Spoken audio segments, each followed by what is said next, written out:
Hi, everybody. Welcome. I know folks are just barely starting to log on. We'll get started in a few moments. And as everybody starts to join, we'd love for you to drop in the chat where you're joining us from today. Feel free to drop your location, just sort of get oriented. We'll officially kick off in just a minute or so. Um, and while we do that, Riz and Alexa, thank you so much for being here with us today. Just give everyone a minute to get settled.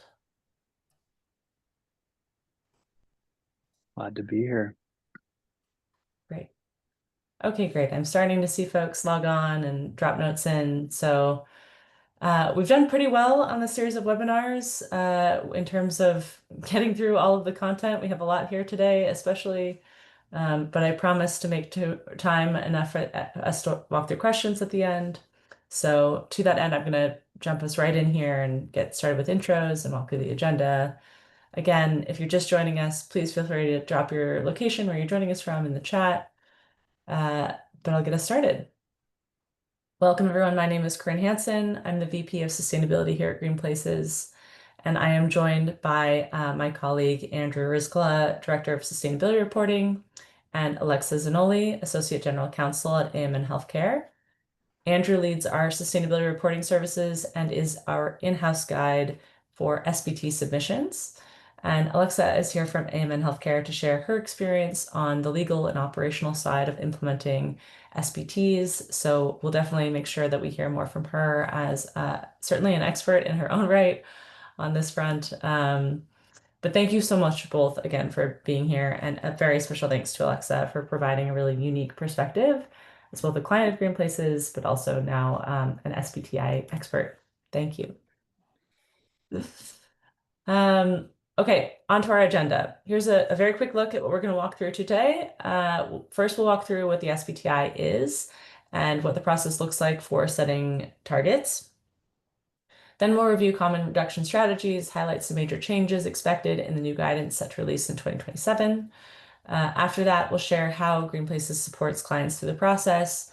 Scattered throughout that, we'll have some conversations digging in a little bit more detail about how Alexa in particular and how AMN is navigating this journey in practice.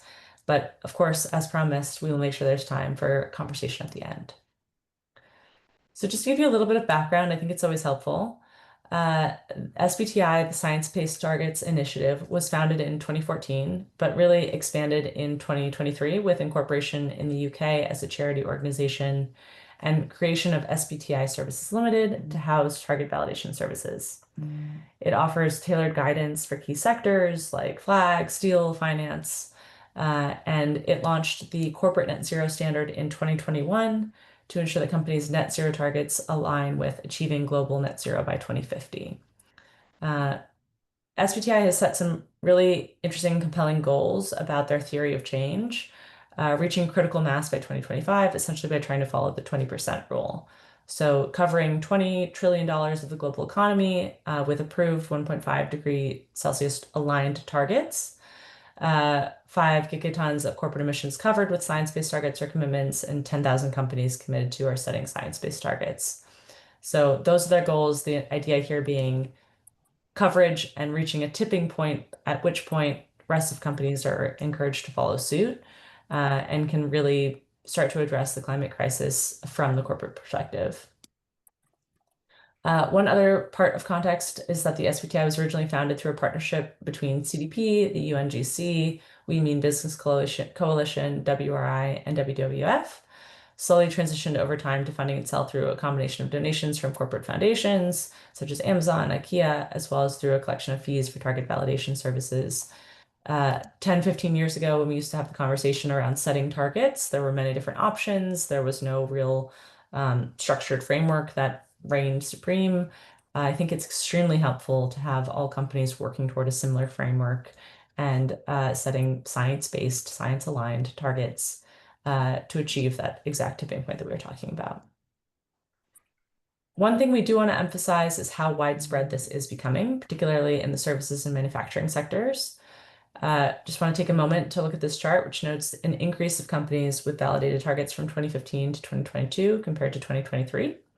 Jury's still out on 2024, waiting for those trends. But if this graph is an indication of where we're going, the trajectory is certainly that it's here to stay. I'm not expecting there to be some other framework that will become dominant in this vein. Much more likely when we see regulatory frameworks take dominance over voluntary frameworks, we'll see, like what we saw with the California regulations and TCFD, alignment with an existing framework like SBTs through SBTi.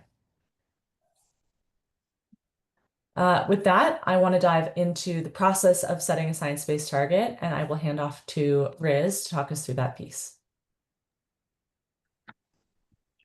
Thanks, Grin. Setting a science-based target is definitely, well, it's a detailed process. And so we're going to break this out into some structured steps here for you. This is using the SBTi services kind of team to validate your target. And so the first step really is registering your company within their portal. You provide some basic information like the size, the sector in which you operate, ownership of the company, and then that helps you determine eligibility for setting a science-based target. As you may know, there's certain sectors that require specific guidance, and so they want to suss that out on the front end. Then you have the option to commit, and I put it as optional. A lot of companies have started with this, but more and more, it's not something that is really necessary for companies to do. But certainly by setting a commitment and kind of putting your letter of intent out there, you're starting a clock for 24 months to, say we will submit a target. Small and medium-sized enterprises skip this step, and it's really not necessary. But large enterprises, we see this as part of the process. And then you develop your target. So the next step here really means understanding your baseline emissions data. Maybe there should be a step in between here that's like, make sure you have a greenhouse gas inventory. It's obviously pretty important, as Alexa knows. But what you'll do in this target setting phase is really determine your base year, set the target year, and kind of model out your reductions using the SBTi tool. And then once your target is set, you submit it for validation. So this involves some technical checks back and forth with the SBT services team, where they'll review the documentation that you provide. There may be some follow-ups, questions on that documentation, and then you'll ultimately proceed to the next step, which is approval. And so once you've got approval, you can then announce your target, usually within a month, but no later than 6 months per the SBT contract. And then comes annual reporting. So this is required under the net zero standard, disclosing your progress annually against your goals. I do want to add, I mentioned this earlier, but there is a small and medium-sized process that's a little bit more streamlined. So if you meet the threshold criteria there, you can set your targets directly using some predefined near-term options for scope 1 and 2. As an SME, you're not required to set scope 3 targets, although if you commit to net zero, then you need to account for scope 3 in that process. So that approach makes it much easier for smaller companies to get started while still aligning with the science. So Alexa, I saw you nodding during this, and obviously you've been through this recently. I think it's a great time to talk through some questions here. So, your journey with SBTi started in 2022, kind of well before your public commitment with emissions measurement and so on. Can you share more about the steps AMN Healthcare took internally to prepare your emissions data and validate your targets? And maybe what were some of the biggest lessons learned during that period? Yeah, so we really started this journey toward the very tail end, honestly, of 2021. I had a predecessor who was brought in from external to the organization to really lead sustainability and social impact. And he came in November of 21 and then set some really great, ambitious, lofty goals and commitments that weren't yet just related to SBT. But we published ESG report, and on there, what we listed is something that we wanted to do to really be a catalyst in some of these areas. We're a publicly traded company. Think back, fascinating when you think how fast time changes and the political climate around some of these things. But late 21, 22, a lot of talk about ESG investing, getting on in ESG funds, CSRD in Europe. And so there was a desire to have a business reason to be really a catalyst and a leader in this area. So what we said to the publicly is that we were going to look into SBTs and commit to them. So we published that in commitment, at least in the way of we publicly committed in an ESG report that we were going to set SBTIs and go through the process in 2022. And then around then is when we also started doing our first greenhouse gas inventory and really started from scratch. We had never, at that point in time, if you asked me, if you said like, Alexa, do you know what scope 1, 2, and 3 are? I'd be like, huh? Like, no. So that was step one, is getting external vendors in to even help us start understanding, okay, what is our operational footprint? What does this look like? What is a scope 1, 2? How are we going to measure it? And then scope 3, which is everyone's sort of nightmare. And we decided we would use 2022 as our baseline year. So we started gathering spend data and Excel spreadsheets and talking to finance and talking to facilities. And as we started to measure and get this 2022 numbers in place, we signed the SBTi commitment letter, and that put us on the 2-year clock, which tied to what we had said. We wanted to have them validated by the end of 2024.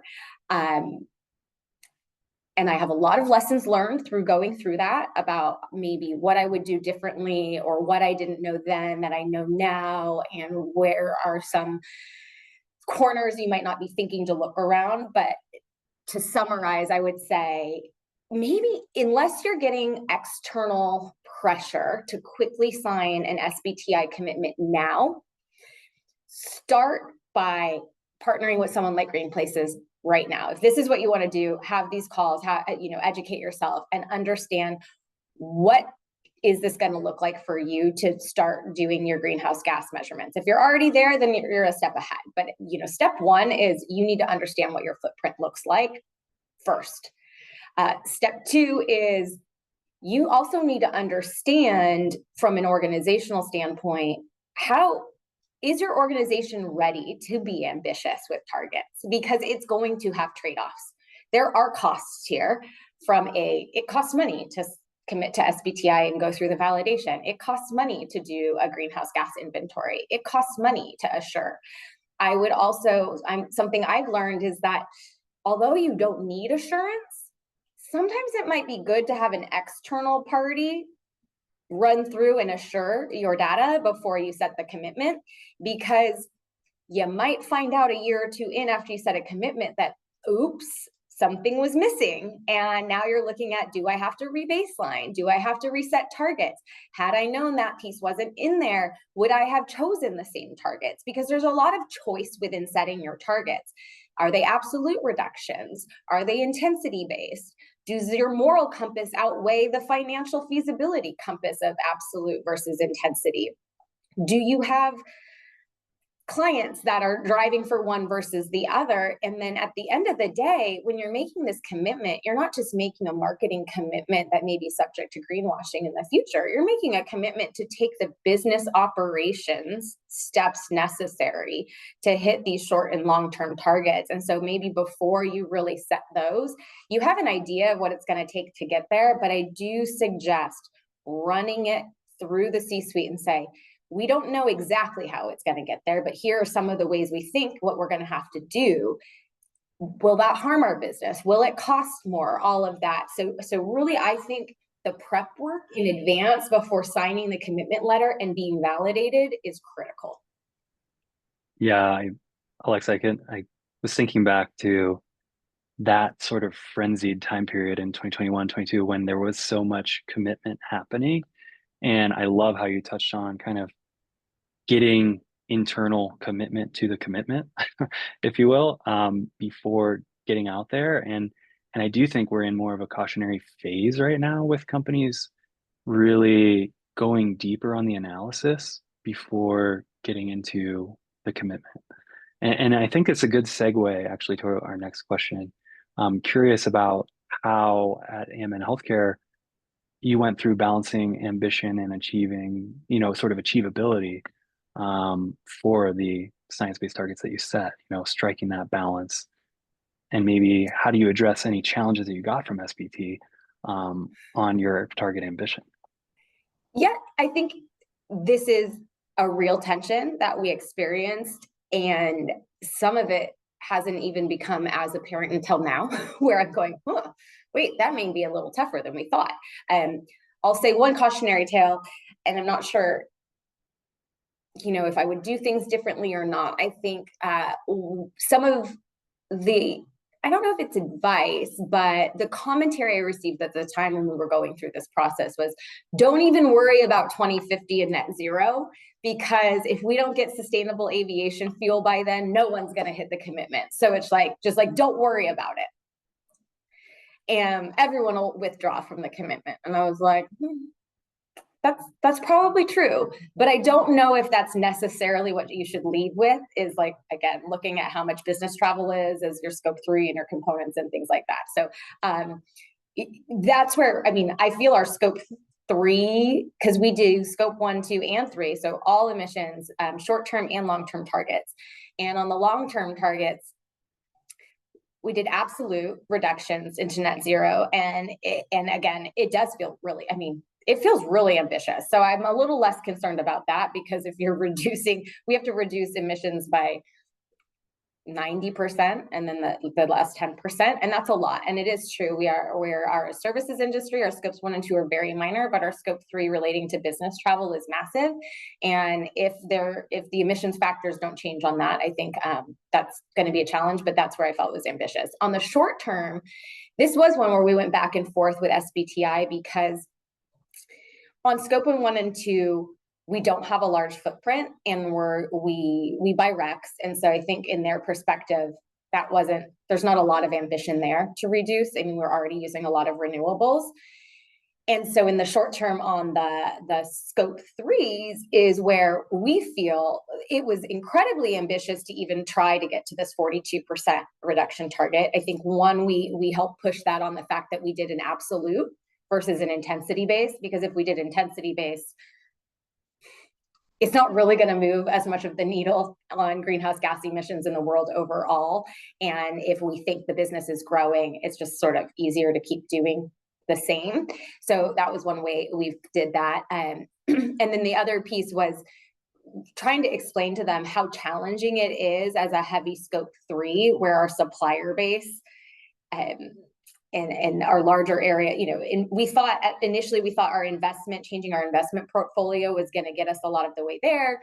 It's not getting us quite as far. And so that was part of the negotiation, is also saying like changing our investment portfolio in itself is ambitious, but it is a healthy tension that I think if you sit in my seat, your number one role is to really educate your executive team, and if you're public, your boards, on the trade-offs here and the whys and how it makes sense. But then also some of like, on short term, what is the path to achievability and how much will it cost?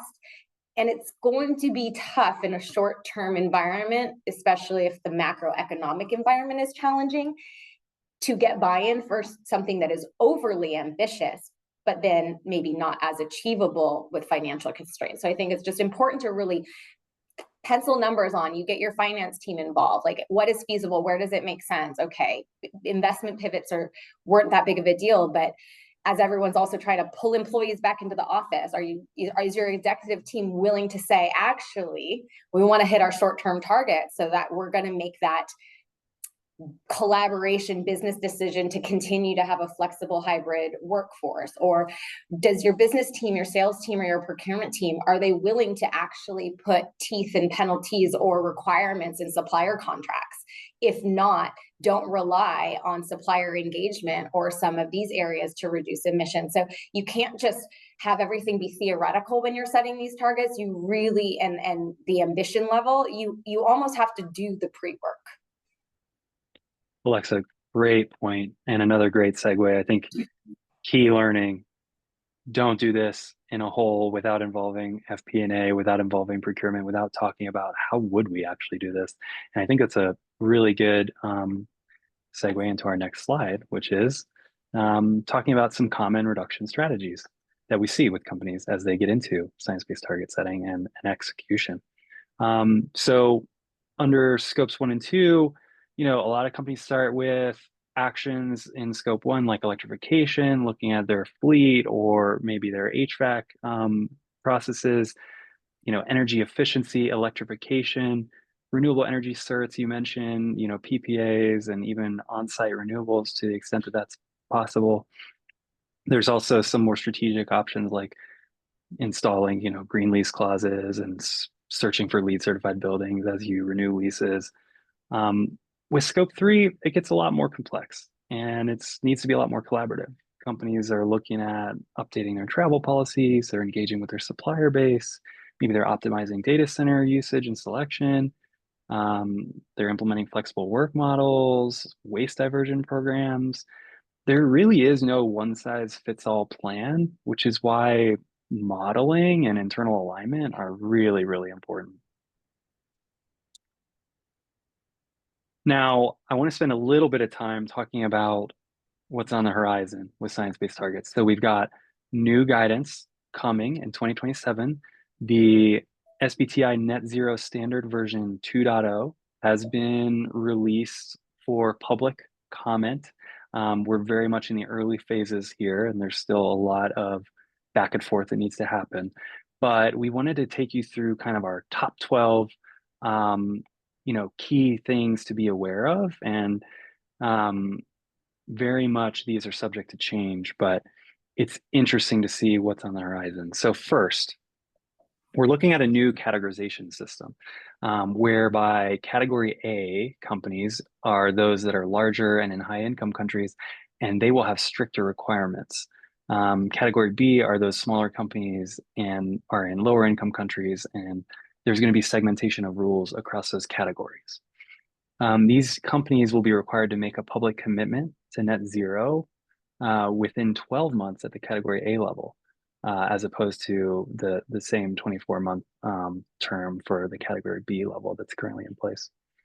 We also know that companies would be required to publicly report a climate transition plan. This is the how-to document. How are you going to get from where you're at today to where you're going on your target? And then we've got the potential for third-party assurance required for companies in category A. So these are all new requirements. Also, there's the introduction of a new validation cycle. So basically, when companies come to the end of their target period, requiring them to assess their progress at the end of that period, and then setting new targets accounting for their previous performance. How close did you get to your target? Pick up where you left off.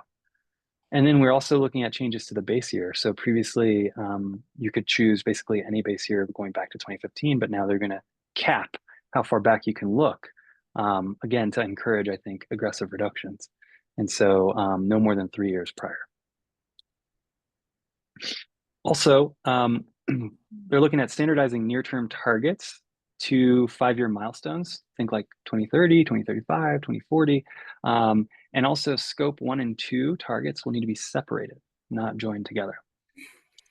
For scope 3, instead of the current 67% coverage rule, companies will be required to act on the most material emissions to their company specifically. So there will need to be some sort of screening that happens, and any category that's more than, for example, 5% of total emissions will need to be included.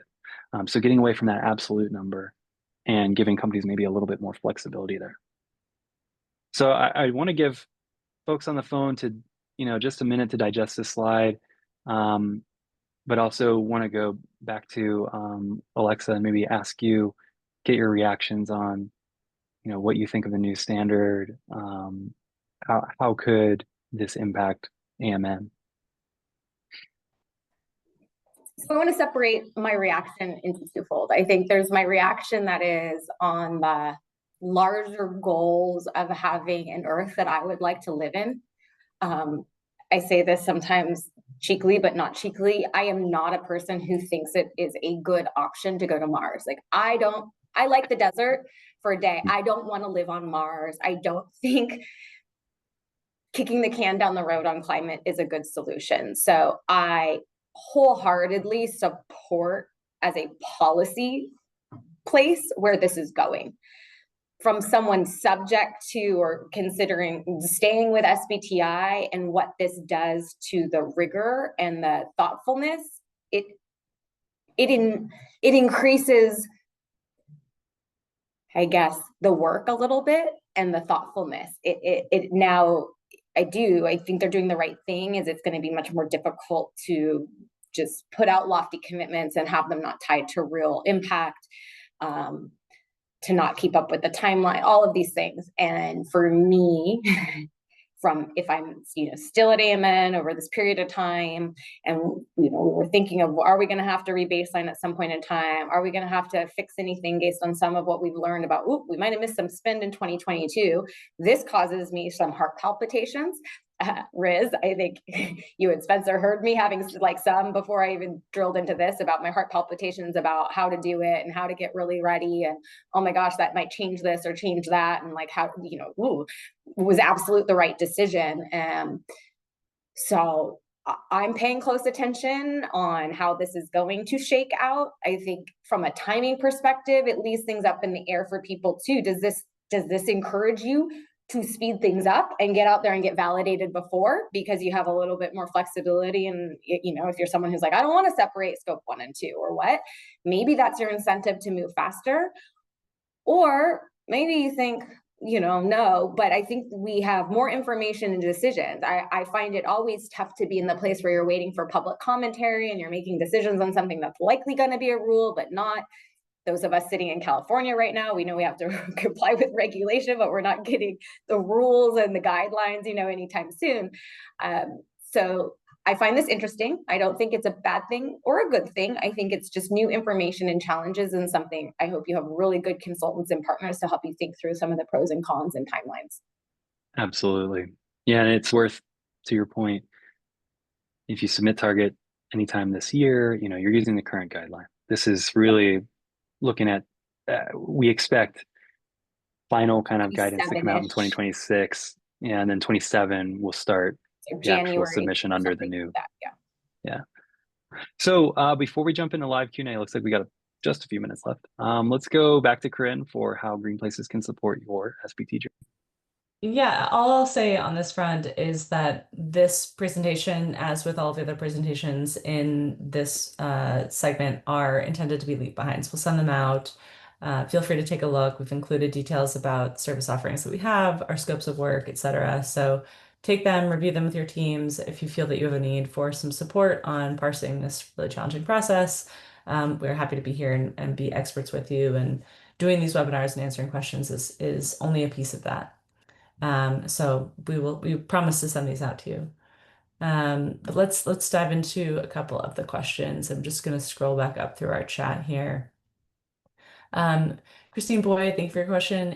In talking to my company about SBTi, is it fair to reference it as a voluntary ESG framework, or are there different ways to frame it to our businesses and reasons to do it? Setting community targets is differentiated from reporting a climate risk, etc., but is arguably a voluntary disclosure. I kind of wonder if everyone would give a slightly different answer on this front, but there is no mandatory legal requirement yet to reduce emissions. There is sort of an existential imperative to do so. And I think in order to drive accountability with your business, it's a really positive exercise. I think Alexa could probably speak to this in some detail, to think about how might you go about doing that? Why might you do that? What is the impact to your business? Is there a financial advantage or disadvantage to doing that? Yeah, let me give one perspective, if I may. I think from an enterprise risk management, there's also a business case, business imperative here, and it feeds into some of the regulation on risks and opportunities. But we cannot. I always like to be way ahead of the curve. And so what I say is also, just because right now the climate in the US may be a little hostile to some of this stuff, the whole world isn't, and it doesn't mean in a few years it won't shift again. And so where would your business be if all of a sudden there was a carbon tax and you hadn't even thought about reduction strategies? And so this is also a way, by doing this commitment, it forces your company to really be in that enterprise risk management lens and thinking ahead. we might find ourselves in carbon taxes at some point. And so are we prepared and what would it look like? Because you don't want to have to make all of those changes on a transition plan when you're paying penalties. So that's one thing. Another one is, it's not a legislation requirement, but is it going to be some of your clients? Is it a contracting requirement? Do you know what your largest clients are going to require? So if it may not be today, but I know some of our largest clients, why we wanted to get ahead of it. They said, if you want to be our key supplier by the year 2030, you have to have these. Yeah. You don't, sometimes to be the partner of choice, then get ahead of it. Don't be the one that they're dragging along saying, you know what, never mind, we don't want to RFP with you. You can put in your RFP now. I've had a lot of SBTi questions in RFPs over the last couple of years.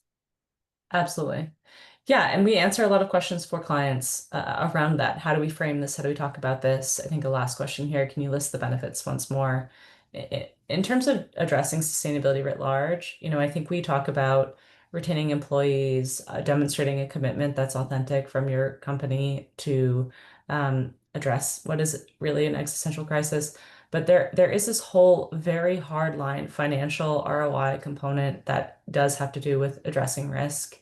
And for right sizing and long-term addressing risk for your company.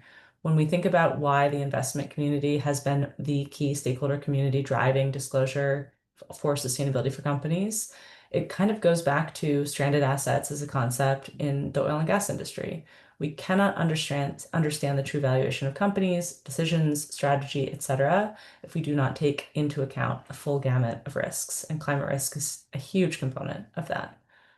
I know that we are just past time. I think we've done a good job of weaving in some of these questions to the conversation so far, but there's a lot more to discuss, I know. So thank you, Alexa. Thank you, Riz, so much for walking through this with everyone. Thank you, everyone, for joining us today.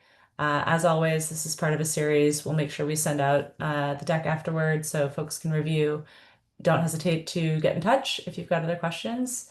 And we'll follow up with you all. Thank you. Thank you so much. Thank you.